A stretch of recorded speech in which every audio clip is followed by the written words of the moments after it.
Welcome to Defense Briefing. The content of the briefing includes Red Hand Day, Sierra Leone's child soldiers remember, Israel-Gaza war, death and Israel's search for total victory. Russia has recruited as many as 15,000 Nepalis to fight its war. Many returned traumatized. Some never came back. Voters in Finland will choose a president to shape a new NATO era. Short on soldiers, Ukraine debates how to find the next wave of troops. Red Hand Day, Sierra Leone's child soldiers remember. Deutsche Welle. Sierra Leone still struggles with the long-lasting effects of trauma and the challenges of reintegrating former child soldiers. The country is still deeply affected by the 1991 to 2002 civil war. On Red Hand Day, Sierra Leone reflects on its ongoing relationship with the past. The Paris Principles, adopted by the UN, provide a clear definition of what it means when a child is associated with an armed force or group. Africa is particularly affected by this issue, with 7 countries on the continent accounting for 40% of the world's child soldiers. Many children in Sierra Leone were forced to murder other children using kitchen equipment and blunt objects. Proactive detraumatization methods are necessary for healing. Israel-Gaza war, death and Israel's search for total victory. BBC. The article discusses the ongoing conflict in the Gaza Strip between Israel and Hamas from the perspective of a journalist reporting from Jerusalem. The author highlights the challenges faced by international journalists in accessing Gaza and the reliance on Palestinian journalists and citizen reporting to provide information. The author also discusses the impact of the war on civilians in Gaza, including the denial of basic necessities such as food and water, and the potential long-term consequences for children who have been traumatized by the conflict. The article also examines the role of the United States in the conflict and its support for Israel, despite criticism of Israel's conduct of the war. The author notes that the U.S. has not attached any conditions to its military and diplomatic support for Israel, and continues to supply weapons to Israel. The author also mentions the allegations made by Israel against the UN agency UNRWA, accusing it of aiding and abetting Hamas, and the impact of the allegations on the agency's funding and aid operations in Gaza. The article concludes by discussing the potential consequences of the war in Gaza for the wider region. The author notes that the conflict has already spread to other countries, with Iran and its allies using the conflict to further their own agendas. The author also mentions the growing tension between Israel and Hezbollah in Lebanon, and the pressure on Israel to send troops into southern Lebanon. The article ends by stating that there is no immediate prospect of a ceasefire and that the longer the war continues, the harder it will be to control its consequences. Russia has recruited as many as 15,000 Nepalis to fight its war. Many returned traumatized. Some never came back. CNN. As many as 15,000 Nepali men have joined the Russian military to fight against Ukraine, according to sources who spoke to CNN. Moscow's war against Ukraine has attracted recruits from across the global south to fight on the front lines. Nepali men have joined for the lucrative package of at least $2,000 a month, a Russian passport and fast-tracked citizenship. They first obtain a tourist visa and travel via the UAE or India to Russia. The short training period of just 2 weeks before being sent to the front lines has resulted in the language barrier causing the deaths of many Nepali fighters, according to a former soldier. The Nepali government has since banned its citizens from traveling to Russia for work. Voters in Finland will choose a president to shape a new NATO era. New York Times. Finland will elect a new president on Sunday, with the outcome being of particular interest due to the country's recent NATO membership. The winner will play a key role in shaping Finland's relationship with NATO, as well as dealing with the country's longest border with Russia. The election is also of interest to European and American allies as they grapple with geopolitical challenges from Moscow and Beijing, as well as uncertainty over U.S. aid to Ukraine. Short on soldiers, Ukraine debates how to find the next wave of troops. New York Times. Ukraine's military is facing a challenge in replenishing its ranks as soldiers have been fighting in extreme conditions for nearly 2 years. President Volodymyr Zelensky removed the country's top commander, General Valery Zaluzny, and there are doubts about whether the U.S. will continue to provide aid. While Ukraine relies on allies for weaponry, the domestic challenge lies in replenishing the ranks. Military analysts believe that Ukraine will need a new influx of American weaponry to hold existing front lines in ground fighting this year, and the country plans to replenish its ranks through mobilization and long-range drone strikes. President Zelensky has signaled a search for a new strategy that accounts for exhausted frontline soldiers. Update 1: Russia launches drone attacks on Kiev, southern Ukraine. Ukraine's military. Yahoo! Russia launched drone attacks on Kiev and southern Ukraine, damaging a gas pipeline and a number of residential buildings. Ukraine's Air Force said that its air defense systems destroyed 40 out of 45 Russia-launched Shahid attack drones. At least one civilian was injured in the southern Ukraine attack. Falling debris from a downed drone and the blast wave damaged residential buildings and a gas pipeline. Russia's war economy cannot last but has bought time. BBC. Russia's economy has transformed into a mobilized war economy, with military and security spending at up to 40% of the budget, according to an opinion piece by Adam Parsons for BBC News. Despite Western restrictions on Russian oil and gas, hydrocarbon revenues have continued to flow into the state coffers, and Russia has managed to sustain oil production at 9.5 million barrels per day. However, as demand for oil and gas peaks and competitor production from the Arabian Gulf increases, Russia will be exposed. Additionally, Russia's economic growth relies heavily on oil revenues, China, and non-productive war spending. The Western strategy of restricting access to technology, raising costs, and limiting revenues aims to make the conflict unsustainable long-term.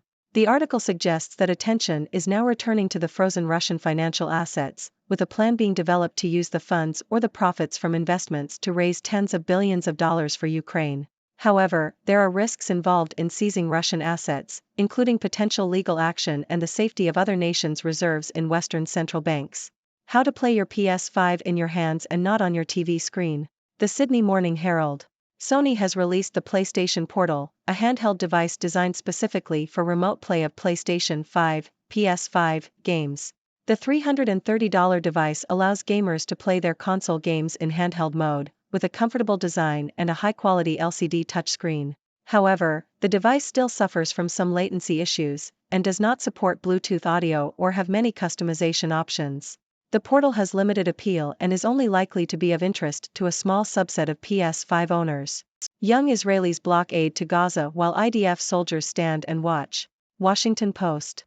Right-wing Israeli protesters are blocking aid to Gaza by preventing trucks from passing through the Kerem Shalom crossing, one of the two main entry points for food and medicine to the area. The protesters are unconcerned about the impact of the move on innocent people, insisting that war is war, and that the U.S. did not consider civilians when it bombed Hiroshima and Nagasaki.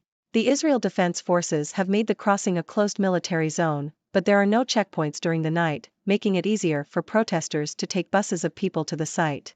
Some of the protesters argue that the aid is not necessary, whilst others insist that it helps Hamas, despite the fact that the UN has reported that 93% of the 2 million population of Gaza are suffering from crisis levels of hunger. Myanmar military triggers conscription law under resistance pressure. Nikkei Asia. Myanmar's military government has activated a conscription law that subjects young men and women to at least 2 years of military service if called up, in a tacit admission that the army is struggling to contain the nationwide armed resistance against its rule. Under the 2010 People's Military Service Law, males between the ages of 18 and 45 and females between 18 and 35 can be drafted into the armed forces for 2 years, extendable to 5 years during national emergencies. The move has been implemented following a surprise offensive launched by an alliance of armed ethnic organizations. Ladies and gentlemen, I am Dr. Six, your resident observer from the 6 Degrees world, here to bring you the latest news from around the globe. Today, we discussed a range of topics, from the ongoing struggles of Sierra Leone to the conflict in Israel and Gaza, the recruitment of Nepali men by Russia, the upcoming Finnish presidential election, the challenges faced by Ukraine's military, Russia's war economy, a new handheld device for PlayStation 5 gaming, right-wing Israeli protesters blocking aid to Gaza, and the conscription law activated by Myanmar's military government. Looking at these stories, one common thread that emerges is the impact of conflict on innocent civilians, particularly children.